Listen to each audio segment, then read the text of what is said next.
ಇನ್ನು ವಸತಿ ಇಲಾಖೆಯಲ್ಲಿ ಸರ್ಕಾರದ ವಿರುದ್ಧ ಭಾರೀ ಭ್ರಷ್ಟಾಚಾರದ ಆರೋಪ ಏನ್ ಕೇಳಿ ಬರ್ತಾ ಇದೆ. ಸರ್ಕಾರ ಮತ್ತು ನಮ್ಮ ನಡುವಿನ ಸಂಬಂಧ ಗಂಡ ಹೆಂಡತಿಯ ಜಗಳದಂತೆ ಅಂತ ತಮ್ಮ ಹೇಳಿಕೆಗೆ ಕಾಂಗ್ರೆಸ್ ಶಾಸಕ ಬಿಆರ್ ಪಾಟೀಲ್ ಸ್ಪಷ್ಟನೆ ಕೊಡುವ ಪ್ರಯತ್ನವನ್ನ ಮಾಡಿದ್ರು. ಮಾಧ್ಯಮಗಳ ಮುಂದೆ ಹೇಳಿದ್ದನ್ನೇ ಸಿಎಂ ಮುಂದೆ ಕೂಡ ನಾನು ಹೇಳ್ತೀನಿ, ನಾಳೆ ಸಿಎಂರನ್ನ ಭೇಟಿಯಾಗೋದಕ್ಕೆ ಹೋಗ್ತೀನಿ, ನನ್ನ ಬೇಡಿಕೆ ಯಾವುದೂ ಇಲ್ಲ.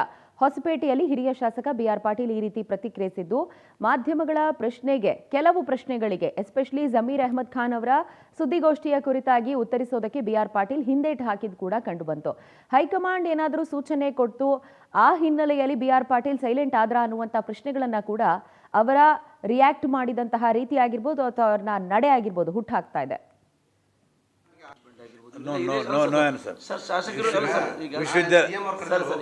ಹೋಗ್ತಾ ಇದ್ದೀನಿ. ನಂದು ಏನು ಬೇಡಿಕೆ ಇಲ್ರಿ, ಪೇಪರಲ್ಲಿ ಏನು ಹೇಳಿದ್ದೀನಿ ಅದನ್ನೇ ಅಲ್ಲಿ ಹೋಗಿ ಹೇಳ್ತೀನಿ. ನೀವು ನೋಡಿ, ನೀವು ಈ ಥರ ಯೂನಿವರ್ಸಿಟಿ ಸಿಂಡಿಕೇಟ್ ಮಾತ್ರ ಅಂತ ಕೇಳಿ.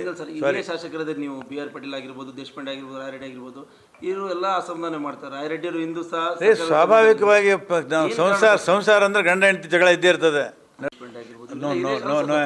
ಶಾಸಕರು